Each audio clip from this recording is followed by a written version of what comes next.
7 అయిపోయింది కదా.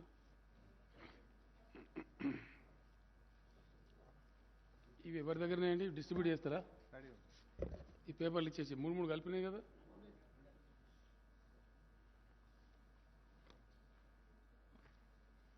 అందరికి ఇవ్వాలి తొందరగా. ఇద్దరు ఇవ్వండి, అడిదిక్కలు కాదు, ఇదిక్కలు లేని. లక్ష్మణ్ 3 కలిపి ఒక్కడ పెట్టుకోలేదురా బాబు. అది కాదు.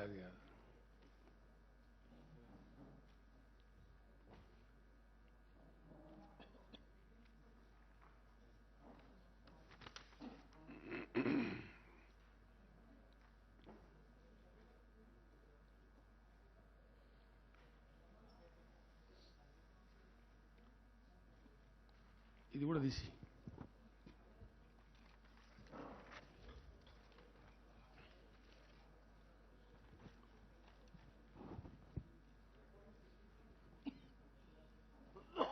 అవి చాలా ఇంపార్టెంట్ మల్లేశంకర్ మేము ఇచ్చేది. 3 ఉన్నాయి. ఒక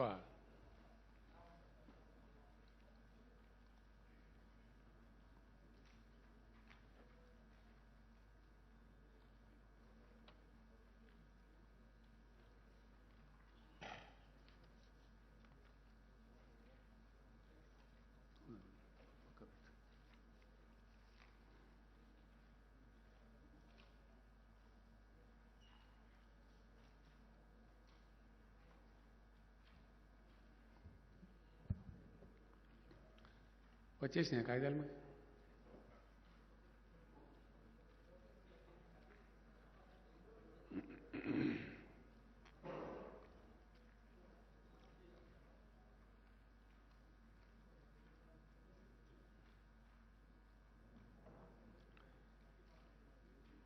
దేశంలో ధాన్యాన్ని అంటే ఆహార ధాన్యాలు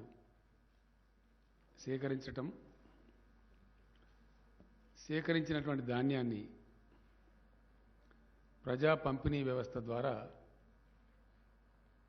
పేదలకు అందించటం, అట్లాగే దేశ ఆహార భద్రత కోసం బఫర్ స్టాక్స్ నిల్వ చేయటం,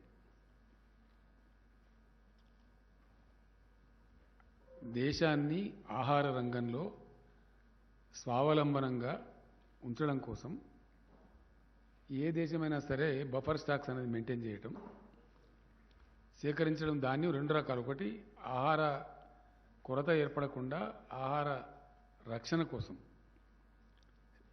ఫుడ్ సెక్యూరిటీ కోసం బఫర్ స్టాక్స్ మెయింటైన్ చేయడం, ప్లస్ ప్రజా పంపిణీ వ్యవస్థకు ఆహార ధాన్యాలు అందించి నిరుపేదలకు అందించటం. ఇది ఫుడ్ సెక్యూరిటీ యాక్ట్ కింద రాజ్యాంగబద్ధంగా కేంద్రం మీద ఉన్నటువంటి బాధ్యత.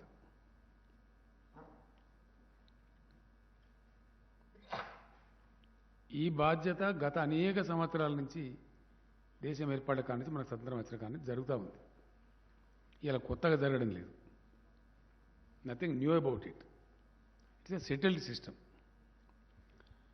ఇప్పుడు ఇక్కడ జరుగుతున్నది ఏంటి అంటే, ఈ భారతీయ జనతా పార్టీ ప్రభుత్వం కేంద్రంలో వచ్చిన కాడి నుంచి వీళ్ళు పూర్తి రైతు వ్యతిరేక విధానాలు అవలంబిస్తూ ఉన్నారు. పూర్తి స్థాయి పేదల వ్యతిరేక విధానాలు అవలంబిస్తూ ఉన్నారు. సామాన్య మధ్యతరగతి ప్రజల యొక్క వ్యతిరేక విధానాలు అవలంబిస్తూ ఉన్నారు. అవి అనేక విధాలుగా మనకు కనపడతా ఉన్నాయి. ఒక రకంగా కాదు. దేశంలో ఇలా మధ్యతరగతి ప్రజలు ఎక్కువ వాడేటువంటి గ్యాస్ ధరల పెంపుని కావచ్చు, సామాన్య ప్రజలు మధ్యతరగతి ప్రజలు వాడే పెట్రోల్ ధరల పెంపు కావచ్చు, ఇట్లా అనేక రంగాల్లో మనకు కనపడతా ఉంది. ఒక రంగం అని కాదు. అట్లాగే ఈ ధాన్యాన్ని ప్రొక్యూర్ చేసి ఆహార భద్రతను పరిరక్షిస్తూ ప్రజా పంపిణీ వ్యవస్థను నడపాల్సినటువంటి కేంద్రం ఈరోజు చాలా దురదృష్టకరంగా తన సామాజిక బాధ్యతను విస్మరించి మేము కొనలేము అని చెప్తున్నారు, నిరాకరిస్తున్నారు. భారతదేశంలో ఉండేటువంటి పరిస్థితి ఏంటంటే, కేంద్ర ప్రభుత్వం ఎఫ్సిఐ కోసం ఆహార సేకరణ చేస్తే, అంటే ఫుడ్ గ్రెయిన్స్ ప్రొక్యూర్మెంట్ చేస్తే, రాష్ట్రాలు తమ బాధ్యతగా ప్రొక్యూర్మెంట్ సెంటర్లు ఓపెన్ చేసి సేకరించి వాటికి అప్పగిస్తాయి. ఇది జనరల్గా దేశవ్యాప్తంగా ఏ రాష్ట్రంలో అయినా సరే జరిగే వ్యవహారం, జరిగే తతంగం. అందులో మరి ప్రధానంగా అది బియ్యం కావచ్చు, గోధుమలు కావచ్చు, రెండే ప్రధానమైనటువంటి సేకరణ చేస్తుంది ఎఫ్సిఐ.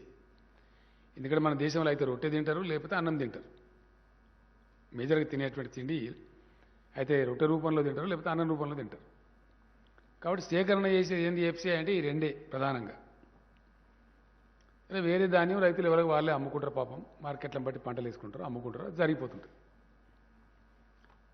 దీనిలో పెద్ద రాద్ధాంతం పుట్టించి పెద్ద గందరగోళం చేసి దేశ రైతాంగాన్ని మొత్తం గందరగోళపరుస్తూ ఉంది ఇలా బీజేపీ ప్రభుత్వం కంప్లీట్గా.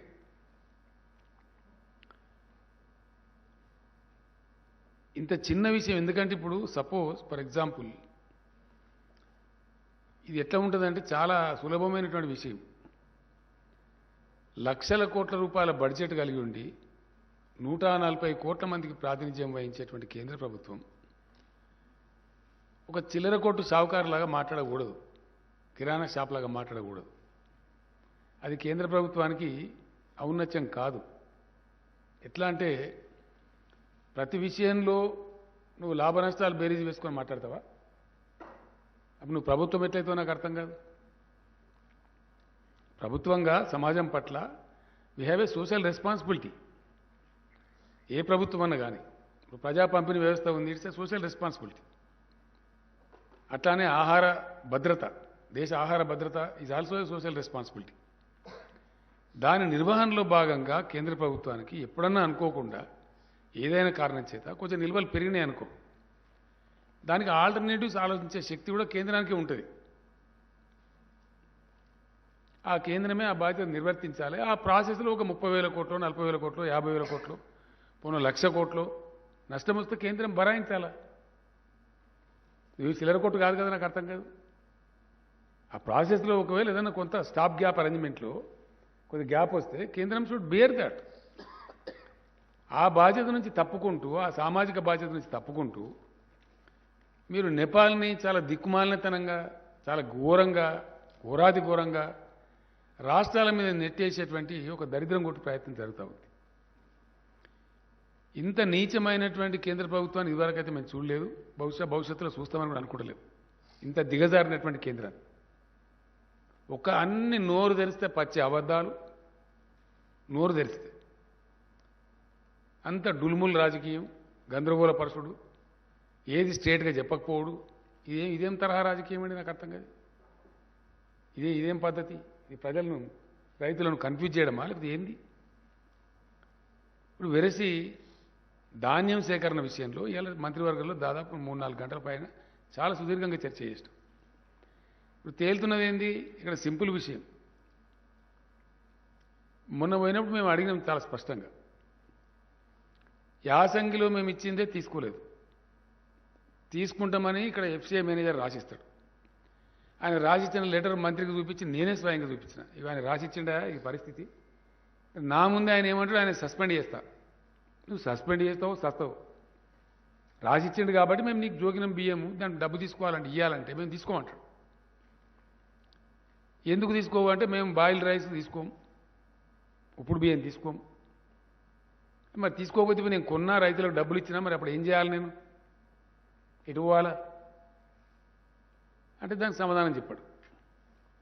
అప్పుడు ఏమంటాడు, మెడ మీద కత్తి పెట్టి, మొన్న మీకు ఇచ్చిన లెటర్స్ ఉంది మీ దగ్గర, భవిష్యత్తులో మేము పారాబాయిల్డ్ రైస్ ఇయ్యము అని మీరు అండర్టేకింగ్ ఇస్తే అది తీసుకుంటా. పోయిన యాసంగిలు ఇచ్చింది, లేకపోతే తీసుకోను అంటే అధికారులకు చెప్పినా నేను రాసేయండి, మరి తప్పదు కదా, మరి ఏం చేస్తాం మనం? వాళ్ళు రాసిచ్చింది, మెడ మీద కత్తి పెట్టి రాయించుకున్నది కేంద్రం. నువ్వు రాసి ఇస్తేనే తీసుకుంటా, లేకపోతే తీసుకోను. 25 లక్షల టన్నుల బియ్యం మీద పడితే, లేకపోతే మనం ఆల్రెడీ కొన్నాం, ప్రొక్యూర్మెంట్ చేసినాం, మిల్స్లో ఉంది, రైతులకు డబ్బులు పే చేసినాం. చాలా వాల్యూ, హై వాల్యూ ఉంటుంది. మరి అప్పుడు ఏం చేయాలి? రాష్ట్ర ప్రభుత్వం ఏం చేయాలి? ఆర్థిక స్థితి కూడా అంత ఉండదు కదా రాష్ట్ర ప్రభుత్వం దగ్గర. సో అది ఆ విధంగా రాయించుకున్నారు. తర్వాత మేము పోయినప్పుడు కూడా, నేను స్వయంగా వెళ్ళినప్పుడు కూడా ఆయన చాలా స్పష్టంగా చెప్పిండు కేంద్ర మంత్రి నాకు, మేము బాయిల్డ్ రైస్ ఒక గింజ కూడా తీసుకోము.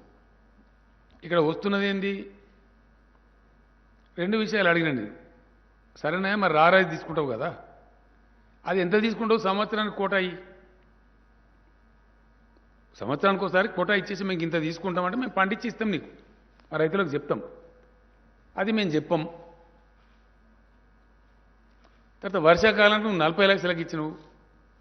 40 లక్షలు కాదు, మా దగ్గర 62 లక్షల ఎకరాలు సాగు చేసినాం, ఎక్కువ వస్తుంది, కనీసం 90 లక్షలను నువ్వు తీసుకోవాలంటే దాన్ని ఎన్హాన్స్ చేయమంటే దాన్ని ఎన్హాన్స్ చెయ్యం. నేను పోయినా, నాతో పాటు మినిస్టర్లు వచ్చిండ్రు, ఆఫీసర్లు వచ్చిండ్రు, ఎంపీలు వచ్చిండ్రు, దానికి కూడా మేము సమాధానం చెప్పం. ఈ విధంగా అటు వర్షాకాలం దానికే టార్గెట్ దిక్కులేదు. మళ్ళీ యాసంగిలో ఏంటంటే డెఫినెట్గా తెలంగాణ పంట పండుతుందంటే అది నూక ఎక్కువ అవుతుంది. తెలంగాణలో ఉండే వాతావరణ పరిస్థితులను బట్టి కోతలు వచ్చేది మార్చి లాస్ట్ వీక్ తర్వాతనే వస్తాయి కాబట్టి ఖచ్చితంగా 35 డిగ్రీలు ఎండ దాటి ఉంటుంది. 35 డిగ్రీలు దాటితే నూక ఎక్కువ అవుతుంది. దానిలో ఉన్న బ్రహ్మ పదార్థం ఏం లేదు, వీళ్ళు ఆడుతున్న లంగనాటకం ఇలా బయట పడాలి. ఏమున్న దానిలో? యాసంగిలో తెలంగాణలో వడ్లు పండితే నూక శాతం ఎక్కువ వస్తుంది. అంటే మామూలుగా వర్షాకాలంలో వండే బియ్యమేమో 67 కిలోలు వస్తుంది. అదే యాసంగిలో వండే వాటికి 67 కిలోలు రాదు, 35 కిలోలే వస్తుంది. ఆ నష్టం ఎవరు భరించాలా? రైతు భరించలేడు పాపం. ఆయన పెట్టుబడి పెడతాడు, పండిస్తాడు, తెస్తాడు. మిల్లర్ అంటాడు, సార్ నేను అట్లా పండితే నా మిల్లు అమ్ముకోవాలి, నేనేం చేయాలి? మిల్లర్ అంటాడు. మరి ఎవరు భరించాలా? దానికోసంగా ఏం చేసాను అంటే బాయిల్డ్ చేసి అమ్మితే కరెక్ట్గా వస్తుంది, నూక కాదు అని బాయిల్ చేసి అమ్మటం అనేది మొదలుపెట్టారు. అప్పటి నుంచే పారాబాయిల్ రైస్ మిల్స్ వచ్చింది. ఎఫ్సిఐ వాళ్ళే చెప్పి ఎఫ్సిఐ వాళ్ళే చేయించారు, ఎంకరేజ్ చేసిండ్రు, ఈ టెక్నాలజీ వాడండి, బాయిల్ రైస్ పెట్టండి అని చెప్తే మిల్లర్స్ పెట్టుకున్నారు. పాపం వాళ్ళు చేస్తున్నారు, జరుగుతుంది. లాస్ట్ ఇయర్ దాకా తీసుకుంటామని చెప్పి సతాయించారు, మళ్ళీ భవిష్యత్తులో ఏమైనా రాపించుకున్నారు, ఇవన్నీ చేసిండ్రు, అది జరిగిపోయింది. ఇప్పుడు సడన్గా ఒక గింజ కూడా, ఒక కిలో కూడా మేము బాయిల్డ్ రైస్ తీసుకోము, మీరు రాసియండి అని మెడ మీద కత్తి పెట్టేమో రాయించుకోవాలి, అంతే కదా.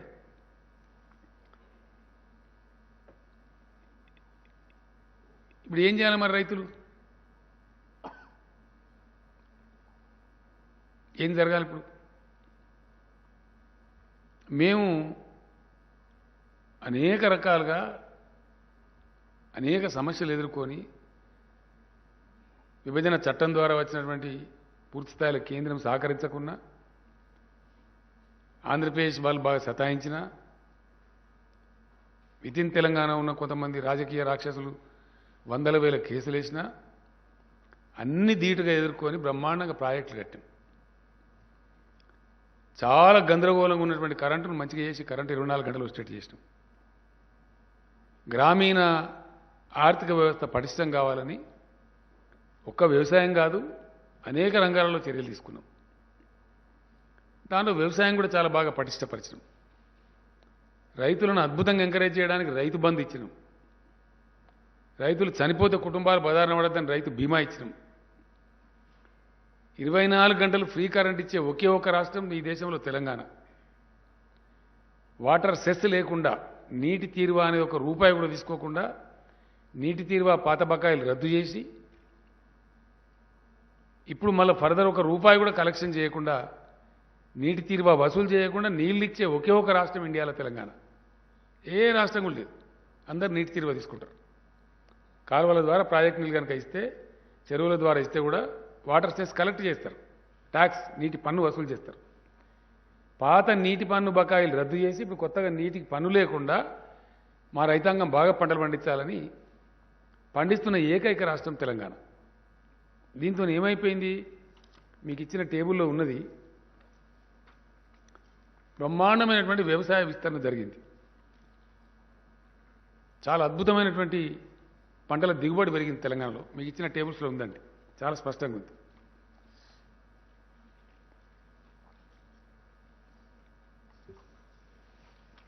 మేము గతానికి ఇప్పటికి కంపారిజన్ కూడా ఇచ్చినాం మీకు. గత 10 ఏళ్లలో, తెలంగాణ రాకముందున్న 10 ఏళ్లలో అప్పుడున్న కాంగ్రెస్ గవర్నమెంట్లో ఎంత యావరేజ్ ఉంది?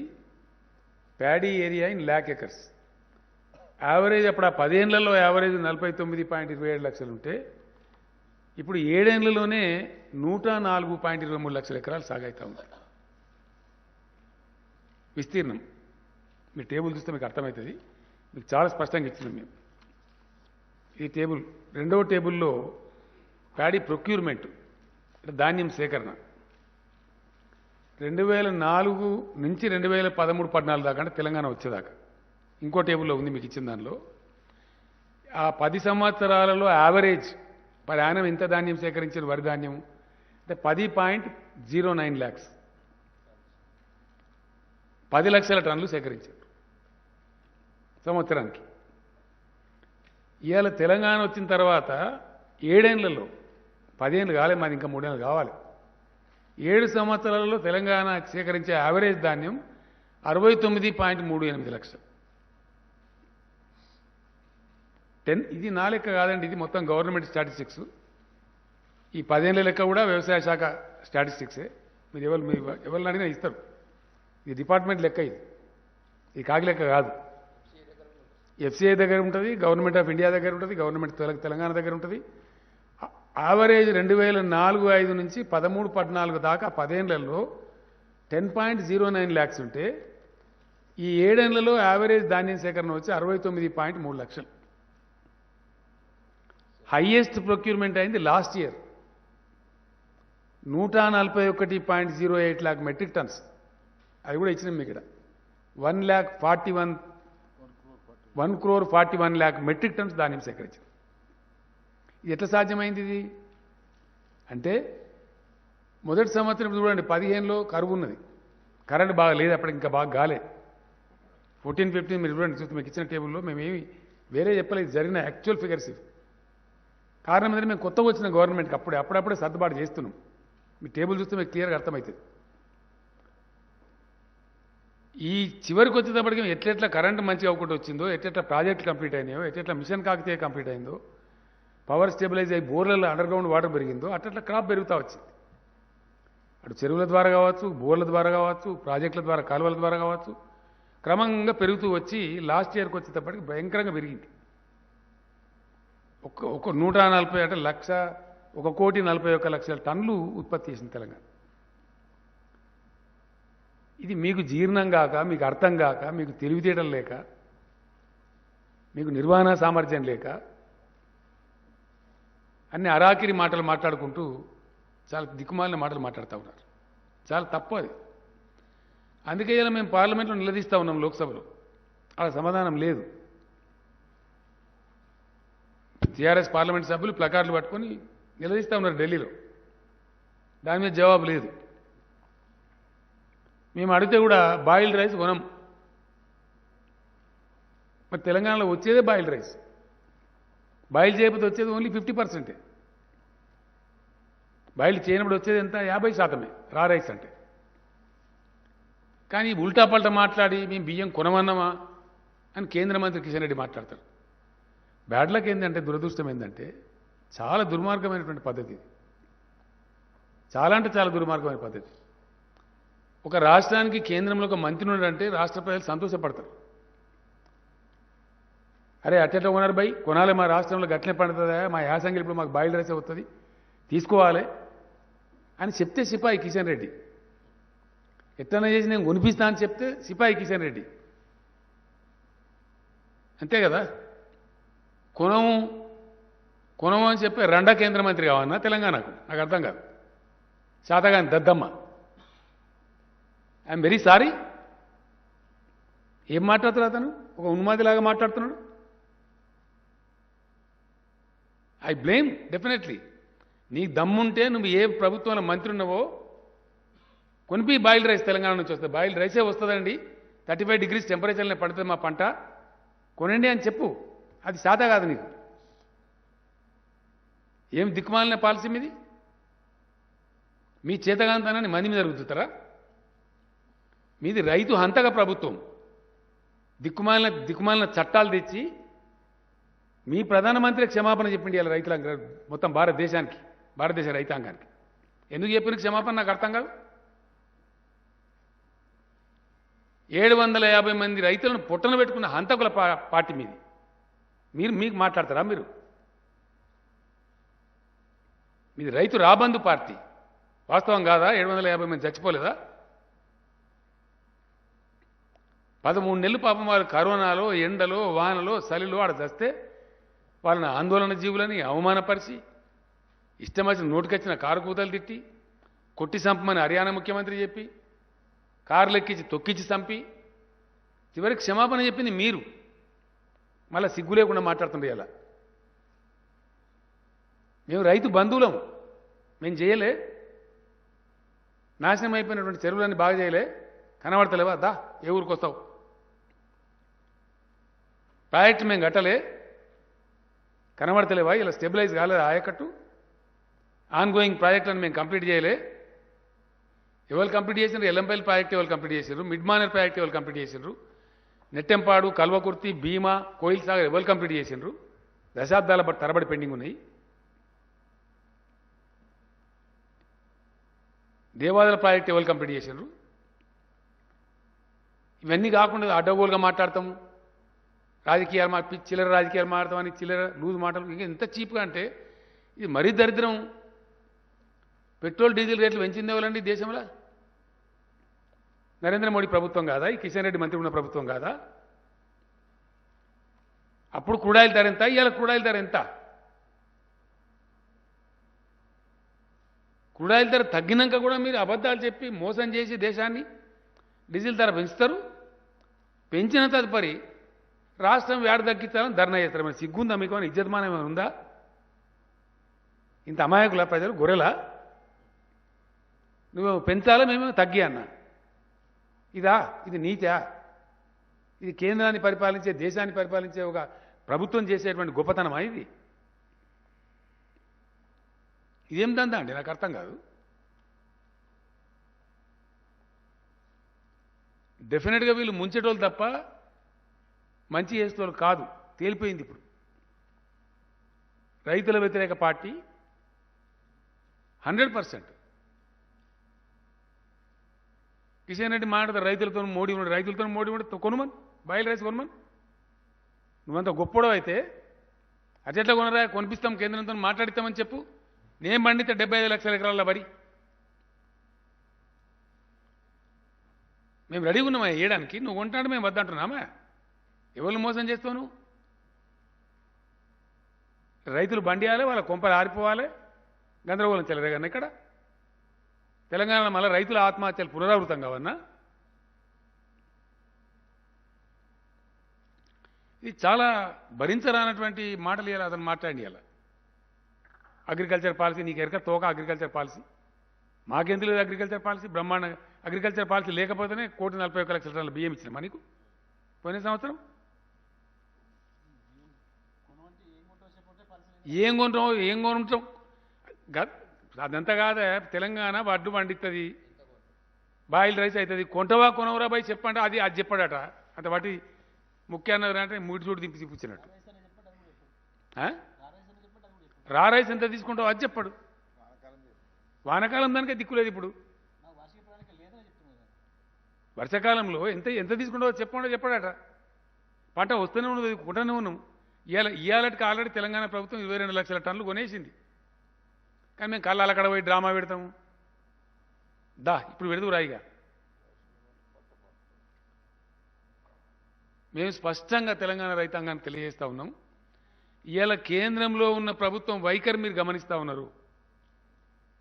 రైతు చట్టాలు తెచ్చి వాళ్ళని అరిగోస పెట్టి ఢిల్లీ బార్డర్ మీద సల్లె వాళ్ళని చంపి 700 మంది 50 మంది రైతులను చంపి ఇలా తీరా చట్టాలు వాపసు తీసుకున్న ప్రభుత్వం కేంద్ర ప్రభుత్వం, బీజేపీ ప్రభుత్వం. అంటే ఎంత డులుముల్ ప్రభుత్వం ఇది, ఎంత మోసగారి ప్రభుత్వం.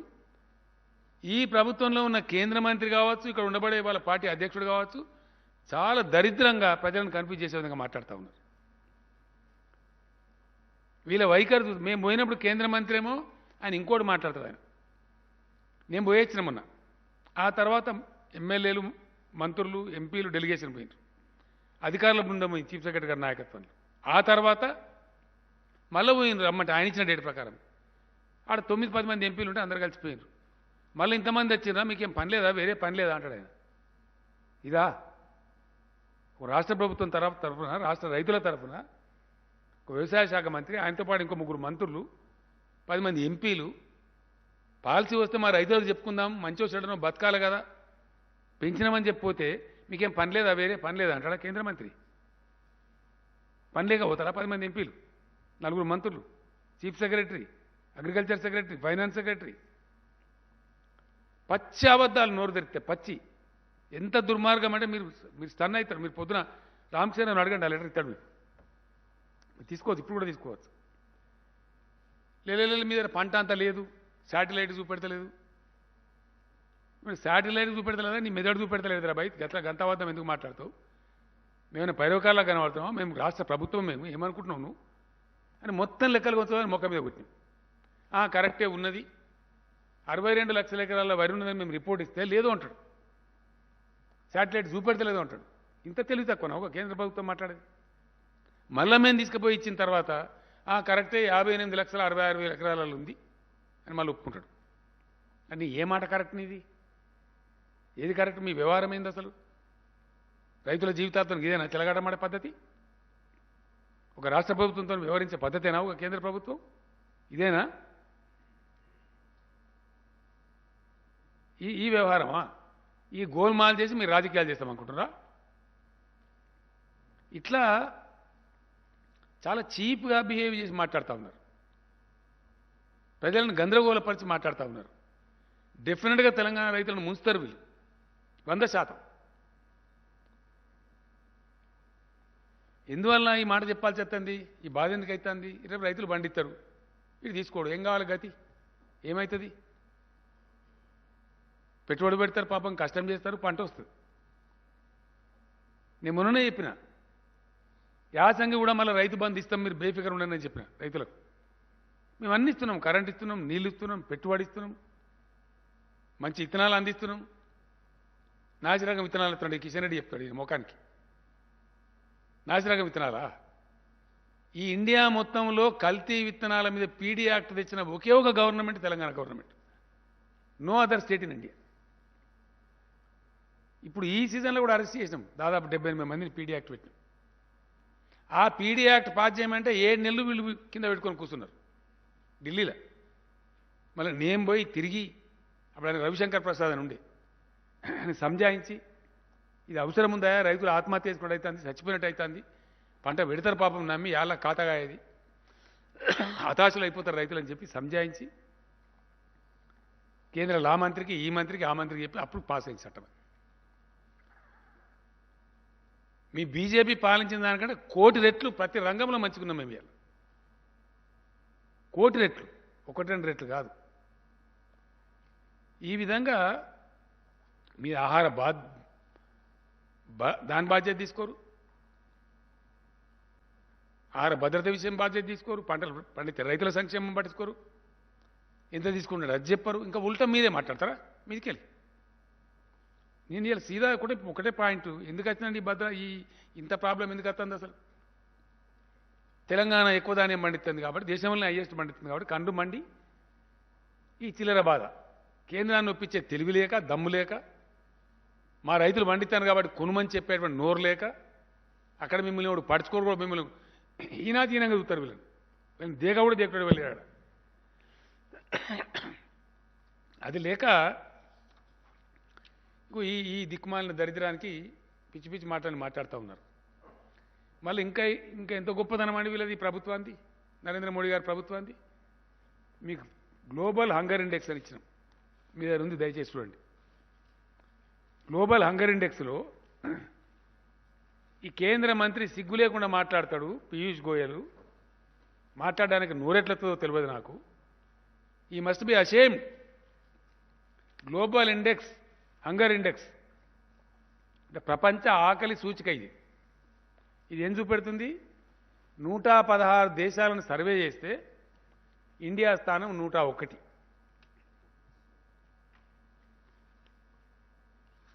హిందూ పేపర్లో కూడా చాలా పెద్ద రాసింది ఈ మధ్యనే, పూర్తి అనాలిసిస్ రాసింది హిందూ పేపర్, నేను చదివిన.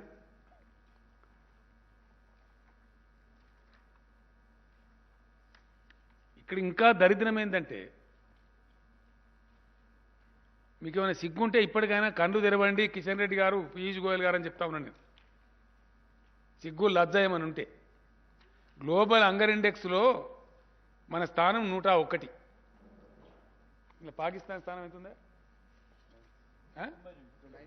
పాకిస్తాన్ యొక్క ర్యాంకు 92, బంగ్లాదేశ్ నేపాల్ 76. ఇది మన బతుకు. పాకిస్తాన్ బంగ్లాదేశ్ ర్యాంక్ ఏమో 76,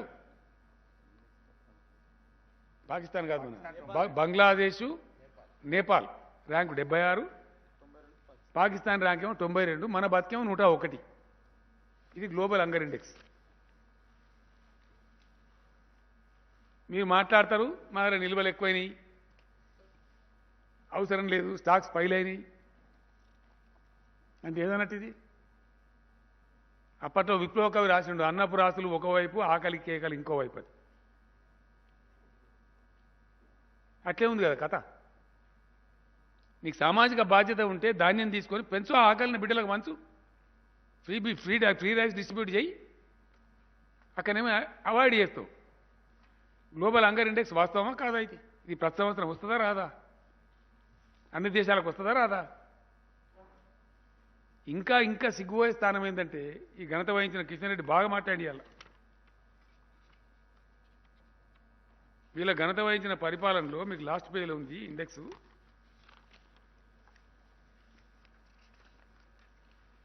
ఇక మీకు ఇది చూస్తే అర్థమవుతుంది. మీ దగ్గర ఉంది ఇది. ఇదేంది? ఇది ఇండియా స్థానం 96 ఉంటే 2016లో ఇవాళ 101 దిగజారింది మీ ఘనత వహించిన పరిపాలనలో. ఈ టేబుల్ క్లియర్ చూపెడుతుంది మీకు. అంటే మీ ప్రభుత్వంలో భారతదేశంలో ఆకలి కేకలు పెరిగినాయి. గ్లోబల్ హంగర్ ఇండెక్స్ మన ముఖం మీద ఉమ్మేసినట్టుగా ఉన్నది. Yes, definitely 100%. It is a fact. ఇవన్నీ ఇట్లా ఉండగా మాకు చేత కాదు, మాకు కొనడం ఇష్టం లేదు, మేము కార్పొరేట్లకు అప్పచెప్పదలుచుకున్నాము, అదాని అంబానీలకు అప్పచెప్పదలుచుకున్నాము అని చట్టాలు తెచ్చిండ్రు. రైతులు గట్టి కూర్చొని ఇలా ఉత్తరప్రదేశ్లో ఓడిపోతాం, పంజాబ్లో ఓడిపోతామని వణుకుడు పెట్టంగానే చట్టాలు వాపసు తీసుకున్నారు. ఇది వాస్తవం. చట్టాలు గొప్ప అయితే ఎందుకు వాపసు తీసుకున్నారు? ఎందుకు క్షమాపణ అయిపోయిన రైతులకు? రేపు తెలంగాణ రైతులు కూడా మీ గతికి ఇంతే క్షమాపణ చెప్పుడే. ఇలా ఉత్తర భారత రైతులకు చెప్పిన వాళ్ళు రేపు తెలంగాణ రైతులకు చెప్పారని ఏం నమ్ముతాం? ఎట్లా నమ్ముతాం? మిమ్మల్ని ఏ విధంగా నమ్ముతాం? మీ క్రెడిబిలిటీ ఏంది నాకు అర్థం కాదు. పెద్ద నోరు పెట్టి మాట్లాడంగానే అయిపోయానా అడమైన మాటలన్నీ? ఈ విధంగా ఇదే కాకుండా రైతుల ఉసురు పోసుకోవడానికి, మధ్యతరగతి ప్రజల ఉసురు పోసుకోవడానికి ఇంకో దుర్మార్గమైన చట్టం, కరెంటు చట్టం తెస్తా ఉన్నారు. ఖచ్చితంగా రైతుల మెడ మీద కత్తి పెట్టి ఎట్టి పరిస్థితులలో ప్రతి బోర్ కాడ మీటర్ పెట్టాలి. నాకు నిన్న వచ్చింది ఉత్తరం పవర్ మినిస్టర్ గారికి, ఆర్కే సింగ్ అని మంత్రి గారు. విద్యుత్ సంస్కరణల మీద మాట్లాడాలి, ముఖ్యమంత్రి గారితో నాకు సమావేశం ఏర్పాటు చేయండి అని వచ్చింది ఉత్తరం వచ్చింది. ఇప్పుడు సంస్కరణ అంటే ఏంటంటే ప్రతి బోర్కు మీటర్ పెట్టాలన్నట. ఖచ్చితంగా పెట్టకపోతే రాష్ట్రానికి వచ్చే అప్పులు కట్ చేస్తారట. రాష్ట్రం మీద కత్తి పెట్టి రాష్ట్రాల హక్కులు అధికారాలు హరించి మొత్తం పవర్ మీద పెత్తనం అంతా కేంద్రం తీసుకుంటుందట, కరెంటు మీద. రేపు ఏమంటుంది కేంద్రం తీసుకొని? అన్ని రాష్ట్రాలకు సమానంగా ఇస్తాం, మీకు 24 గంటలు ఇయ్యం, మీరు కూడా 16 గంటలే వాడుకోవాలి. ఇదేనా పవర్ రిఫార్మ్స్ అంటే? ఇవేనా? ఏం జరగబోద్దు అన్నట్టు రేపు? మేము కష్టపడి కింద పడి మీద పడి దాన్ని మంచిగా చేసుకొని, చెడిపోయిన దాన్ని నాశనమైన దాన్ని మంచిగా చేసుకొని ఇలా శుభ్రమైన కరెంటు 24 గంటలు ఇచ్చుకుంటున్నాం, దాన్ని కూడా నాశనం చేస్తారట. దాని మీద సమాధానం ఏంది? What is power reform? రైతులను నాశనం, బోర్కాడ మీటర్ పెట్టి ముక్కు విండి వసూలు చేయమని చెప్తలేరా మీరు? రైతులు నాశనంగా ఉన్నాయి, దేశంలో ఉండద్దా? వ్యవసాయం పంటలు పండద్దా? అరే మీరు ఏ పోనరా, మీరు పరిపాలించకాడ ఇయ్యకుండ్రి, వేరే పార్టీలు పరిపాలించకాడ మేము ఇచ్చుకుంటామంటున్నాం, నీకేం అబ్జెక్షన్? పవర్ రిఫార్మ్స్ పేరు మీద మా మెడ మీద కత్తి పెట్టుడేంది? వై?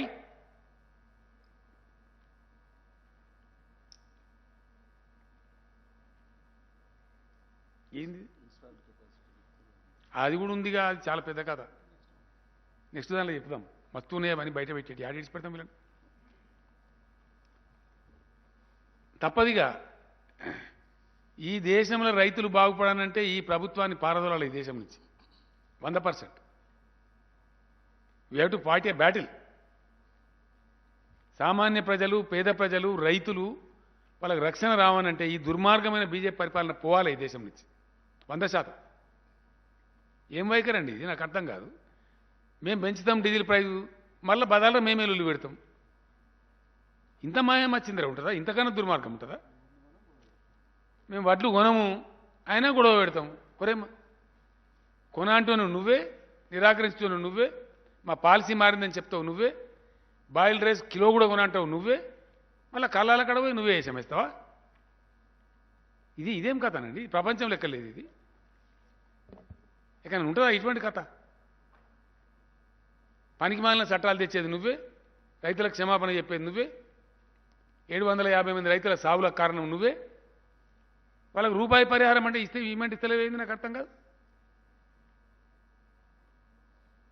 అంటే ఈ విధంగా ఎవరు మోసం చేస్తారు నాకు అర్థం కాదు. ఎన్ని రోజులు మోసం చేస్తారు ఈ దేశాన్ని మీరు? మళ్ళీ మీ పర్ఫార్మెన్స్ గొప్పగా ఉందా అంటే 80 లక్షల కోట్ల అప్పులు చేసిండ్రు. దేశంలో పేదరికం పెరిగింది లాస్ట్ 2 ఇయర్స్లో. అవి కూడా ఉన్నాయి ఇండెక్స్లు. ఇంకా రేపేళ్ళు ఇస్తాం మీకు నేను. దేశంలో గత 2 ఏళ్లలో భయంకరమైన పేదరికం పెరిగింది.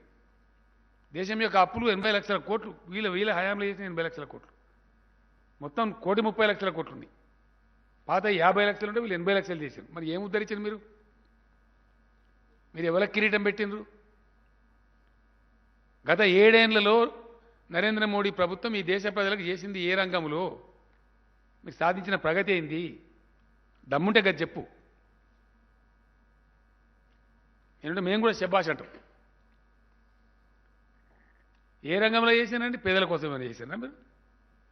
దళితులకు చేసినరా, గిరిజనులకు చేసినరా, బీసీలకు చేసినరా, మహిళలకు చేసినరా, రైతులకు చేసినరా, నిరుద్యోగ యువకులకు చేసినరా? ఎవరికి చేసిన మీరు? నాకు అర్థం కాదు. మీరు చేసిన వెల్ఫేర్ ఏంది? మీరు చేసిన గొప్పతనం ఏంది? ఈ దేశాన్ని మీరు ఉరగబెట్టింది ఏంది? దేశం ఆకలి ఇండెక్స్లో 101 స్థానాన్ని తీసుకొని పోయినారు. దేశంలో పేదరికాన్ని పెంచిండ్రు. దేశంలో రైతుల ఆత్మహత్యలకు మీరు కారణమవుతున్నారు. 750 మంది రైతులను పుట్టన పెట్టుకున్నారు. ఇది మీరు చేసిన దేశంలో. ఇంకా మిమ్మల్ని నిట్నే ఆలోచిస్తే మత పిచ్చి లేపి దేశానికి ఖచ్చితంగా దేశంలో విభజన రాజకీయాలు తెస్తున్నారు. ఈ దేశాన్ని రావణ కాష్టం చేస్తారు ఖచ్చితంగా వీళ్ళు. ఏమవుతుందంటే రేపు ఫలితం మంచో చెడ్డనో అనేక దేశాలలో, అనేక సమాజాలు, అనేక మతాలలో కలిసి బతుకుతున్న ఇండియాలో. You are totally destroying the echo of India. Yes, Telangana రాష్ట్ర ప్రజానికం కూడా ఆలోచించాలి. ఇవాళ అద్భుతమైనటువంటి ఐటీ ఇండస్ట్రీ వస్తూ ఉంది, అద్భుతమైన పరిశ్రమల పెట్టుబడులు వస్తూ ఉన్నాయి. ఒక ఇండియా టుడే సర్వేలో వాళ్ళే చెప్పిండ్రు ఆర్థికంగా పటిష్టపడతా ఉంది తెలంగాణ. నంబర్ 1 ఉంది. As far as economy is concerned, India Today ఇచ్చిన rating number 1 in the country. ఇది తెలంగాణ సోషల్ ఈకో మంచిగా ఉంటే, బ్యాలెన్స్గా ఉంటే, శాంతియుతంగా ఉంటే ఇది సాధ్యమవుతుంది. రేపు పొద్దున మతాల మధ్య పంచాయతీ పెట్టి, పొద్దున్న లేతే మత కల్లోలాలు పెట్టి, కర్ఫ్యూలు పెట్టి, లాఠీ చార్జీలు పెట్టి, ఫైరింగ్లు పెట్టి ఉంటుందా ఈ పరిస్థితి? I request the intellectual community of Telangana, please think, are we here to accept that bloody BJP to destroy the echo of Hyderabad, echo of Telangana? Is it desirable to destroy the whole state's economy but for silly divisive politics? Ida ee deshaniki kavalsindi? I am sorry. No, we will fight to any extent, 100%, come what may. దేశాన్ని మొత్తం నాశనం చేస్తాం.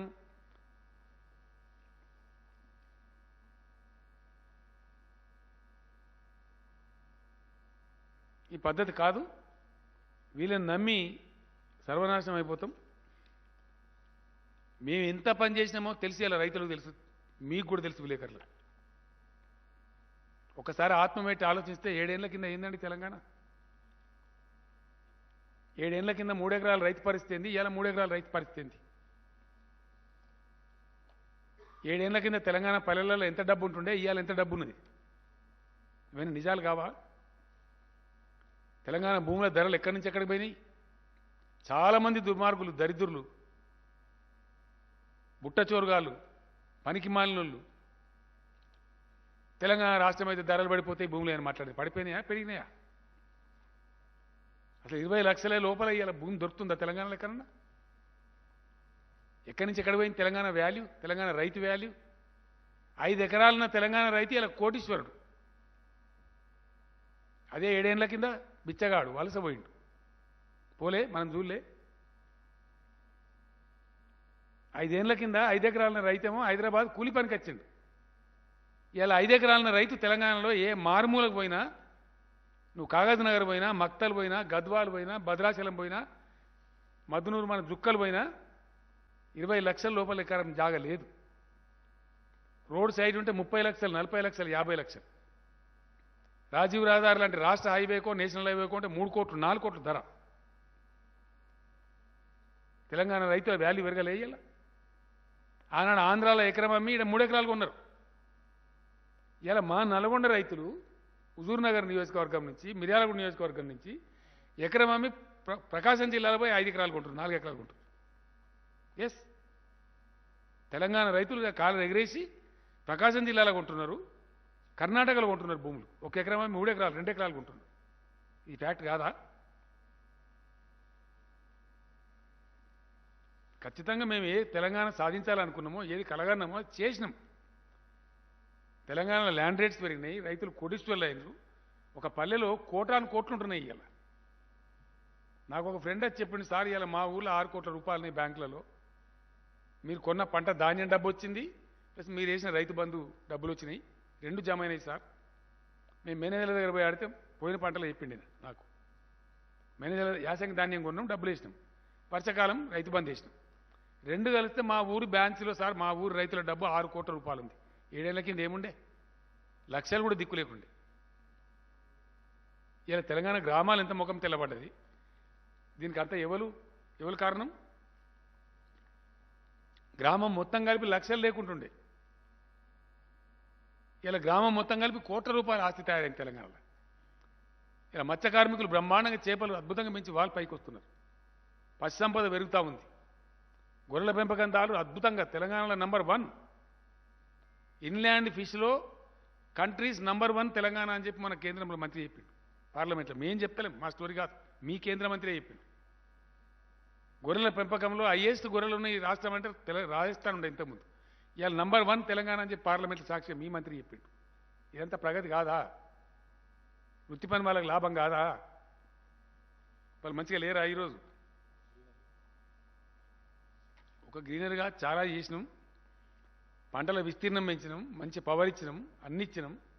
ఇవాళ దుర్మార్గులు ఇలా రాబందుల్లాగా వాళ్ళ మీద పడి, వ్యవసాయ శాఖ మంత్రి గారు పాపం ఆయన ఆవేదనతో చెప్తున్నా, మీరు పంట వేయకండి వారి అని చెప్పాడు.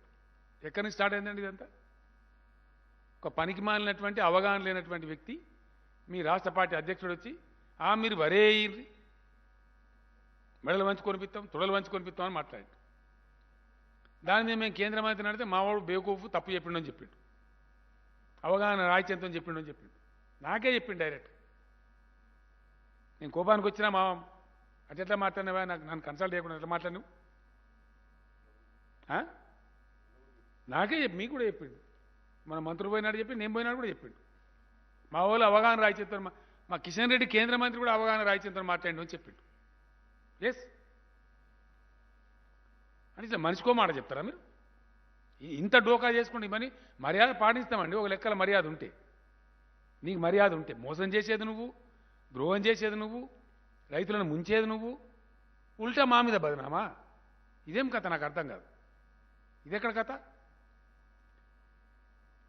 ఈ బురిడిగాళ్లను వీళ్ళని నమ్ముకుంటే మనం శంకరగిరి మాన్యాలు పడతాం. ఇవాళ మేము 4 గంటలు క్యాబినెట్లో కంప్లీట్గా చర్చ చేసిన తర్వాత కిషన్ రెడ్డి కూడా చెప్తున్నా కదా, ఉప్పుడు బియ్యం కొనం, బాయిల్డ్ రైస్ కొనం. మరి యాసంగిలో బస్తే పండే చేస్తే వచ్చేదే బాయిల్డ్ రైస్, వేరే రైస్ రానే రాదు. రైస్ రాదు. ఎంత వస్తుంది? 35 కిలోలే వస్తుంది క్వింటాల్ వడ్లకు 35 కిలోలే వస్తాయి. నష్టపోతాం అనవసరంగా. కాబట్టి కేంద్ర ప్రభుత్వం బాయిల్డ్ రైస్ కొనము అని పూర్తి స్థాయిలో ఇక సాధారణ బియ్యం కొంటాం ఘనత వహించిన కిషన్ రెడ్డి. ఎంత కొంటారో కూడా చెప్పడు, అది లేదు. కేంద్ర ప్రభుత్వం బాయిల్డ్ రైస్ కొనము అని మేము పాలసీ మార్చుకున్నామని ఖరాఖండిగా చెప్పినటువంటి దరిమిల ఇలా క్యాబినెట్ సమావేశమై నిర్ణయం చేసినవి ఏంది అంటే, రాష్ట్రం ఏం చేస్తుంది, కేంద్ర ప్రభుత్వం ప్రొక్యూర్ చేసేదైతేనే కొనుగోలు కేంద్రాలు పెట్టి తీసుకుంటుంది. కాబట్టి యాసంగిలో కొనుగోలు కేంద్రాలు ఉండవు. నేను రైతు సోదరులకు క్లియర్గా చెప్తా ఉన్నా. వరి ధాన్యం కొనుగోలు కేంద్రాలు ఉండవు.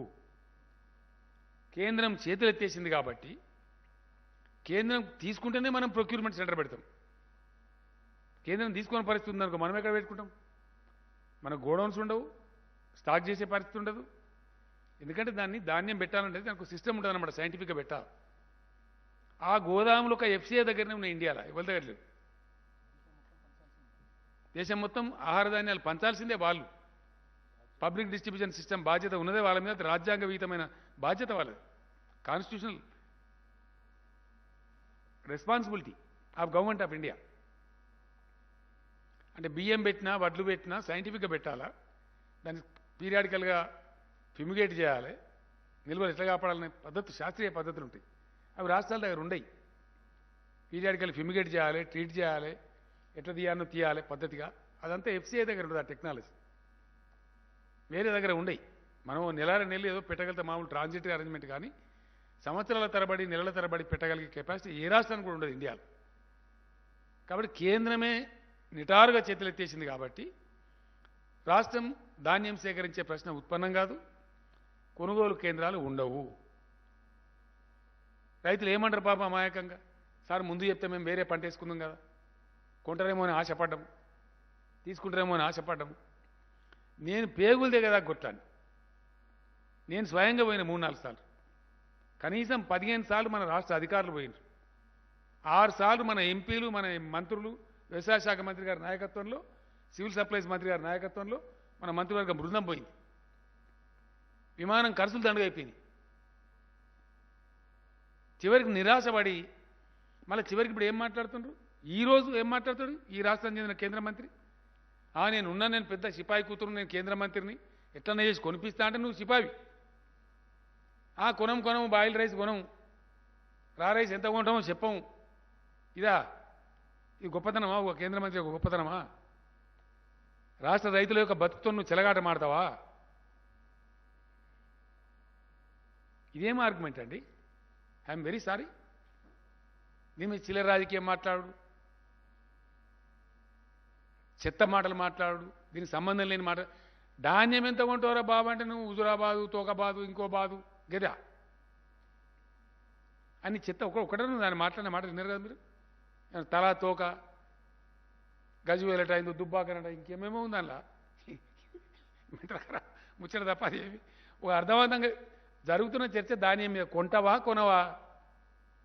కొంటే ఎంత కొంటావు కదా చెప్పమనగా సాదా కాదట. నీ ఆహార మంత్రిత్వ శాఖ అడగరాదా? నీ ప్రధానమంత్రిని అడగరాదా? అడుగు. మేము చెప్తున్నాం రైతు బంధుకి ఇంత ఇస్తామని ఇస్తున్నాం, బాధ తప్ప. కరెంట్ 24 గంటలు ఇస్తామన్నాం, ఇస్తున్నాము.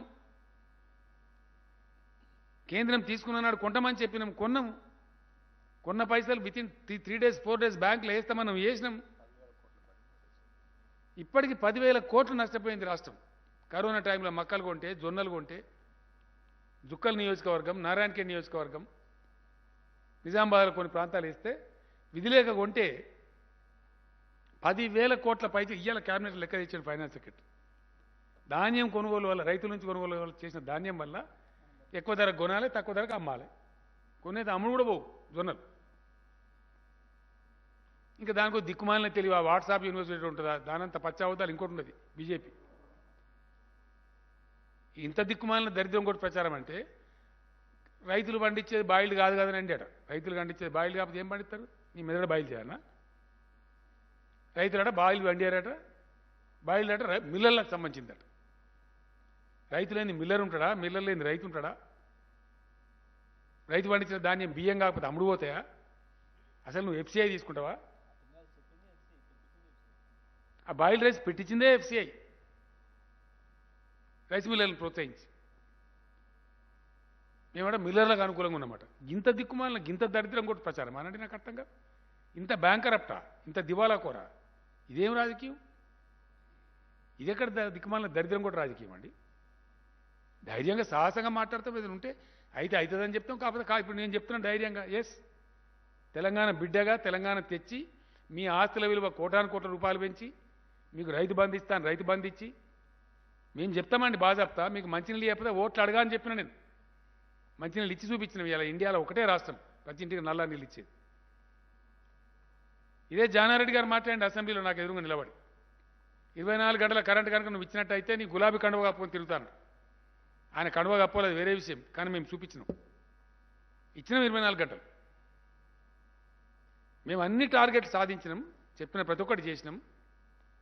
మేము మోసం చేయలేం, మీలాగా అబద్ధాలు చెప్పలే. ఆ కర్మ మాకు లేదు. ఇలా ఈ చేతగాని దద్దమ్మ కేంద్ర ప్రభుత్వం, సామాజిక బాధ్యతను విస్మరిస్తున్న కేంద్ర ప్రభుత్వం, సామాజిక బాధ్యత నుంచి తప్పించుకొని పారిపోతున్న కేంద్ర ప్రభుత్వం ఉంది కాబట్టి, వాళ్ళ పాలసీలు మార్చుకొని రైతు వ్యతిరేక విధానంలో పోతుంది కాబట్టి మేము బియ్యం కొనుగోలు చేయలేము, వడ్లు కొనుగోలు చేయలేము అని చెప్తున్నాం రైతులకు. మాకు ధైర్యం ఉంది. ఎందుకు? మేము కోరేది మా రైతు నష్టపోవద్దు, పంట వండించి ఆగం కావద్దు. మేము కష్టపడి సాదుకున్నాము, కష్టపడి ఇష్టపడి మంచిగా చేసుకున్నాము. ఇలా మన భూముల విలువలు పెంచుకున్నాము, మన గ్రామాలు కొంచెం తెల్లముఖమై కలకల్లాడుతున్నాయి. మళ్ళీ మిమ్మల్ని దిక్కుమాలిన కేంద్రం మిమ్మల్ని దరిద్రంలోకి నెట్టాలని చూస్తూ ఉంది. కాబట్టి ఈ దిక్కుమాలిన దరిద్ర రాజకీయ బేహార్ల పాలన పడకండి. ఎట్టి పరిస్థితుల్లో కొనుగోలు కేంద్రాలు ఉండవు. యాసంగి పంటకు కొనుగోలు కేంద్రాలు ఉండవు. ఇప్పుడు వర్షాకాలం పంట కేంద్రం హామీ ఇస్తలేదు, 40 లక్షలు దాటలేదు, అయినా కొంటాం. ఎంతైనా కానీ ఇప్పుడు ఎంత వచ్చినా కొంటాం. కేంద్రం కొనకపోతే కొంత బీజేపీ ఆఫీస్ ముందర పోస్తాం, ప్రధానమంత్రి ఆఫీస్ ముందర పోస్తాం. ఎస్, ఎక్కడ పోయాలి మరి? పోతే పోయా తుట్ల బాగుతాం అనుకుని 1000 లారీలు పెట్టి కొంచెం పోయి ఢిల్లీలో వారబోస్తాం, ఇండియా గేట్ కాడ. మీరు చూస్తారు, మీరు చూడబోతారు. మరి ఇంకేం చేస్తాం? ఇక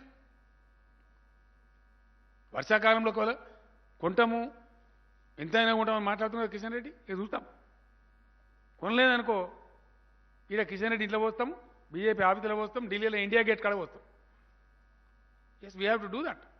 పోతే ఇంకో 200 కోట్ల లారీ కిరా పెడతాం, కొంచెం పోస్తాం. మరి ఇంకేం చేయాలి? వీళ్ళని ఎక్స్పోజ్ చేయాలి. మీ తప్పుడు విధానాలతోని మీకు దేశాన్ని నడిపే చేతగాక, ఆర్థిక వ్యవస్థను సరైన గాడిలో పెట్టే చేతగాక, మీ అసమర్థ విధానాల వల్ల దేశాన్ని అప్రపాలు చేస్తారు, రైతులను ఆగం చేస్తారు, పంటలు కొనుగోలు చేయరు, ఉల్టా రాష్ట్ర ప్రభుత్వాల మీద బదనం పెడతారా? ఇది ఎక్కడ పద్ధతి అండి? ఇదేం పద్ధతి? వెరీ సారీ కిషన్ రెడ్డి, మొత్తం నీ వ్యాఖ్యలు వాపసు తీసుకోవాలి. నువ్వు సారీ చెప్పాలి తెలంగాణ రైతులకు. నువ్వు మోసం చేస్తున్నావు తెలంగాణ రైతులను. లేదా బహిరంగ చర్చకు వస్తావా? దా ఎక్కడో మాట్లాడదాం, ఏ చౌరస్తాలో కూర్చున్నాం రా. ఇదేం పద్ధతి అండి? ఇంత మోసం ఉంటుందా? టార్గెట్ చెప్పే తెలివి లేదు నీకు. అసలు నాకు అర్థం కాదు. టార్గెట్ సాధించే తెలివి లేదు, రాష్ట్రానికి దమ్ము లేదు. మీ పార్టీ ఫోరంలో మాట్లాడు, మా సిగ్గు పోతుంది, అవతల కేసీఆర్ సెంటు తండని చెప్పు, తీసుకురా టార్గెట్ను. ఇన్ని టన్నులు కొంటాం తెలంగాణలో అని చెప్పు, అది మొగతనం. ఏం కొంటామో చెప్పము, మీకు తెలియదు. అసలు మీకు ఎవరైనా చెప్తారా? మిమ్మల్ని కాంతేనా? ఇంక మళ్ళీ ఉల్టా మేమే పెద్ద నోరు పెట్టుకొని మాట్లాడతాం. రాజకీయం సంగతి చూద్దాం, సందర్భం పోయినాక నడుతుంది. ఆడోటి ఈడోటి గెలవగానే ఆగమాగమైపోయి దుంకులాడి ఎగిరినా కథ. నువ్వు పోలేదా మొన్న ముసిరాబాద్ ఒక దెబ్బకి ఎగిరిపోలే, కేసీఆర్ దెబ్బకు నువ్వు స్వయంగానే ఓడిపోయినావు కదా. గంత అహంకారం ఎందుకు నాకు అర్థం కాదు. గెలిపోవటములు సహజం కదా, రాజకీయాలు జరుగుతూ ఉంటాయి కదా. ఇలా గిన్ని ఎమ్మెల్సీ ఎలక్షన్లు జరుగుతున్నాయి, నీ బతికే నేను ఉన్నదా నీకు జాగా? ఆల్రెడీ మేము 13 గెలిచిన విధానమస్గా గర్వపడతామా? ఇంకో 6 నడతాని అన్నీ మేమే గెలుస్తామని అంటామా? పోతే ఓటరు పోతే అయిపోయింది ఇష్యూవా? దానికి ఒక లెక్కనా? అదేం పెద్ద ఇష్యూ అని నాకు అర్థం కాదు. అన్ని చిల్లర మాటలు, అన్ని కాయగూరుకుడు మాటలు, ఇవే ఉందాతనమా? ఇది ఔన్నత్యమా? ఇది గొప్పతనం అనిపిస్తుందా? ఇది ఎక్కడ కథ నాకు అర్థం కాదు.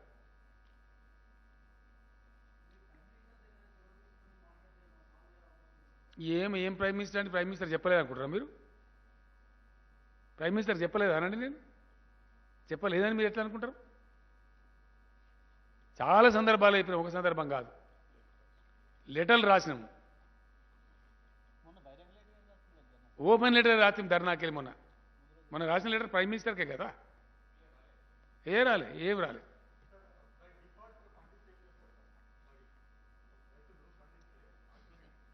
రాజీవ్ దగ్గర ఇంట్లో పోయమని చెప్తాం, ఏముంటుంది? ప్రభుత్వం కొనదు, కొనుగోలు చేయజాలదు. ఎందుకంటే కొనుగోలు కేంద్రాలే ఉండవు. అప్పుడు రైతులు ఆలోచించుకోవాలి, మళ్ళీ బై డిఫాల్ట్ ఎందుకు అండి అని. నువ్వు కూడా నాకు అర్థం కాదు. ఒక్కలండి.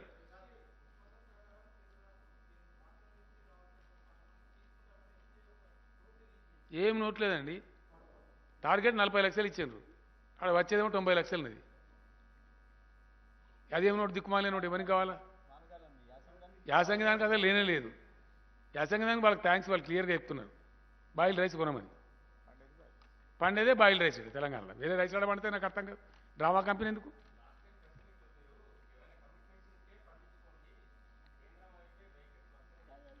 నేను ఒక్కటే మాట మళ్ళా చెప్తా ఉన్నా, I will not go back. ఎప్పుడు నేను మాట్లాడినా నాకు 100% స్పష్టత ఉంటుంది. ఈ లంగా మాటలు మాట్లాడలే కేసీఆర్ ఎప్పుడు, అవసరం లేదు నాకు.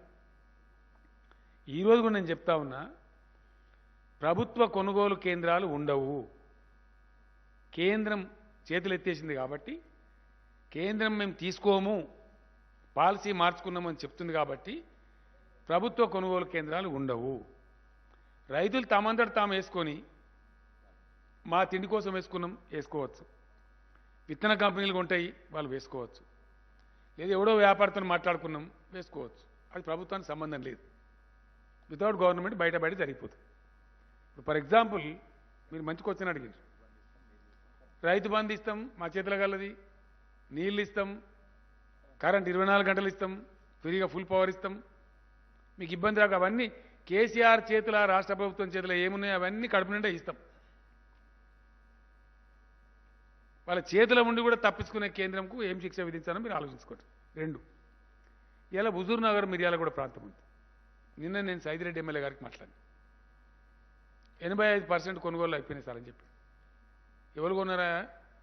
మొత్తం గవర్నమెంట్తో కొనిచ్చినా? లేదు సార్, మేము ఒక గింజ కూడా గవర్నమెంట్కి అమ్మము, మాకు మిల్లర్స్తో టైప్ ఉంది.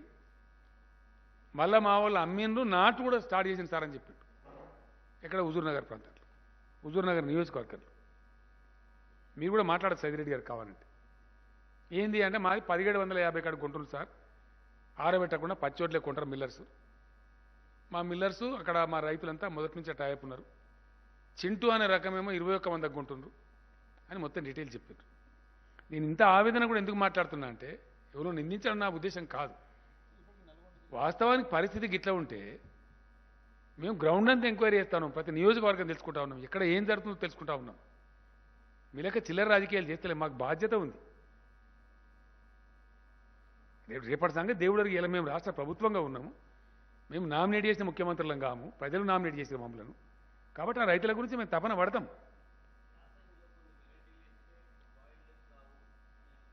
నేనేమంటున్నా అంటే, బాయిల్డ్ రైసే అవుతుంది, బాయిల్డ్ రైసే వస్తుంది అనేది మిల్లర్స్ కానీ, మొత్తం వ్యాపారులు కానీ, ఇంకోరు కానీ చెప్పిన విషయం. మన రైతు సైంటిస్టులు కానీ. ఎందుకంటే 35 degrees దానిలో 2 విషయాలమ్మా.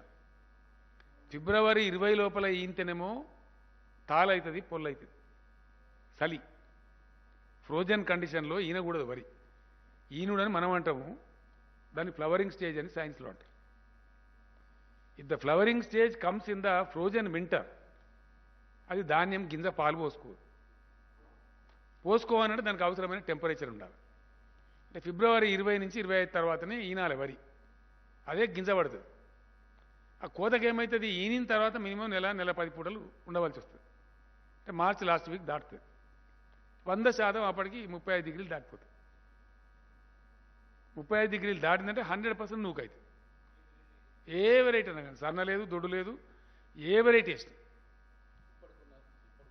ఈరోజు నా అగ్రో క్లైమేటిక్ కండిషన్లో, ఈరోజు మన దగ్గర అందుబాటులో ఉన్న విత్తనాలలో ఏ రకమైన వరి వేసినా తెలంగాణలో డెఫినెట్గా 50% రైసే వస్తుంది.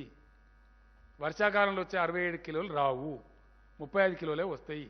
ఇది రైతులందరికీ తెలిసే విషయం. బాయిల్ రైస్ బీల్ రైస్ కాదు, నూక ఎక్కువ అవుతుంది. నూక కావద్దు అంటే బాయిల్ చేస్తారు. ఆ బాయిల్ చేసే టెక్నాలజీ పెట్టించింది కూడా ఎఫ్సిఐ.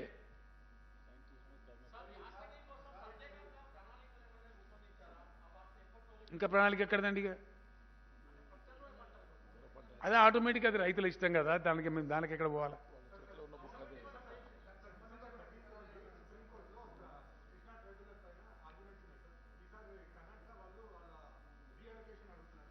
నువ్వు వేరే సబ్జెక్టులకు వెళ్ళిపోయినా కొద్దిగా ఆగిగా లాస్ట్లో అయిపోయావు.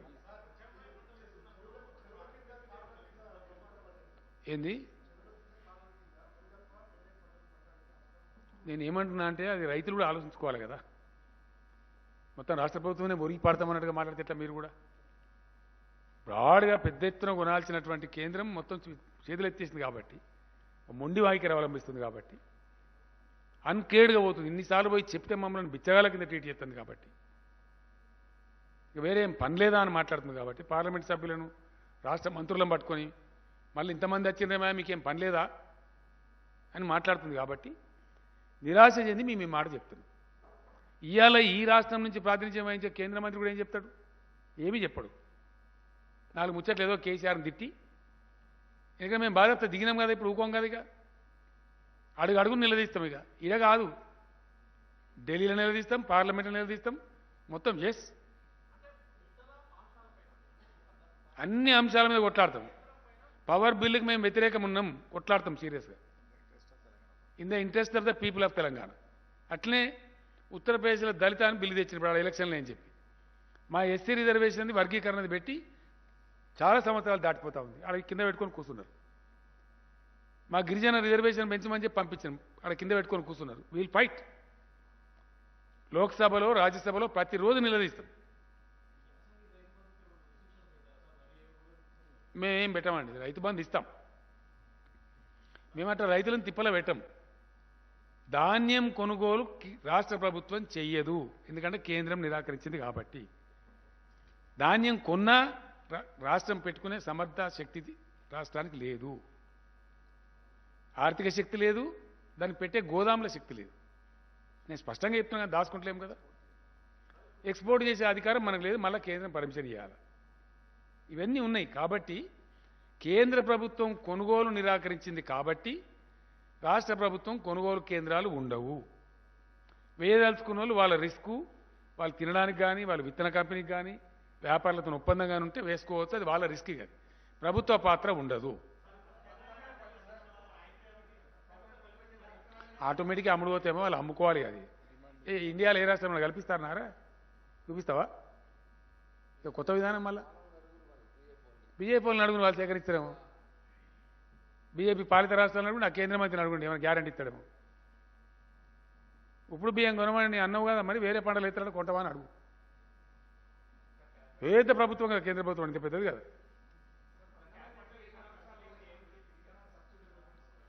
రైతులకు శాంక్షన్ చేసిన 22.5 కోట్లు చచ్చిపోయిన వాళ్ళకు 750 మందిని చంపారు కదా బీజేపీ ప్రభుత్వం. వాళ్ళకి ఇచ్చే 3 లక్షల చొప్పున ఇచ్చే 22.5 కోట్లను క్యాబినెట్ మంజూరు చేసింది. ఇవాళ ఎవడన్నా బుద్ధినోడు మాట్లాడతాడు, ఆయన గత 5 లక్షల రూపాయలు టంచనగా 3 రోజులు వస్తున్నాయి. తెలివి ఉన్నోడు మాట్లాడకొచ్చిన నా అది ఏమి దిక్కుమాలేదందనే బాబు. 60,000 మంది రైతులకు ఆల్రెడీ కొన్ని కోటాను వేల కోట్ల రూపాయలు వచ్చేసినాయి. ఆల్రెడీ 3,000 కోట్ల పైచీలకు వచ్చినాయి. ఎంటైర్ వరల్డ్లో లేదు. సిగ్గుపడాలి ఇట్లా మాట్లాడే పిసగాడి కొడుకు ఉంటే వాడు సిగ్గుపడాలి. పిసగాడి కొడుకే అంటున్నాను నేను, తలకాయలేనోడని. ఈ మస్ట్ బి అన్ ఈడియట్.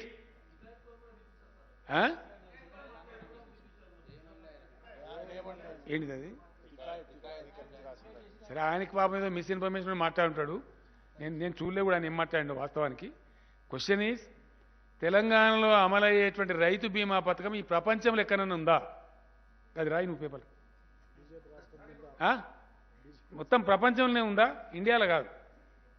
తెలంగాణలో అమలవుతున్న రైతు బీమా పథకం, రైతు ఏ కారణం చేతి చచ్చిపోయినా సరే, అండ్ ఇన్సూరెన్స్ ఉంటే ఎట్లుంటుందండి? యాక్సిడెంట్కి ఉంటుంది, పాము కాటుకుంటుంది. ఇది అట్లా కాదు. సహజ మరణం సంభవించినా సరే 5 లక్షల రూపాయలు వారం లోపల వాళ్ళ ఖాతాలో పడుతున్నాయి. ఇది తెలంగాణ రైతులకు తెలిసి, ఇది ఎవరో కొక్కిరాయి గారు మాట్లాడితే మేము దాన్ని కేర్ చేయం.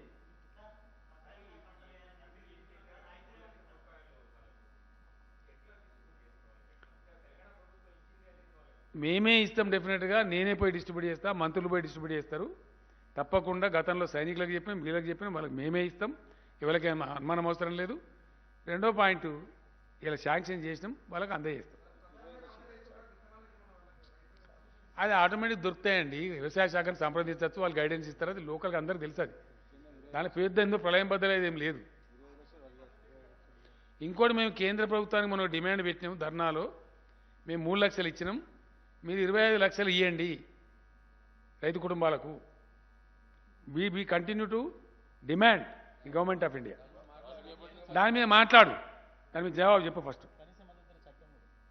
అట్లే కనీస మద్దతు ధర చట్టం కూడా ఇదే సెషన్లో తేవాలి. Thank you.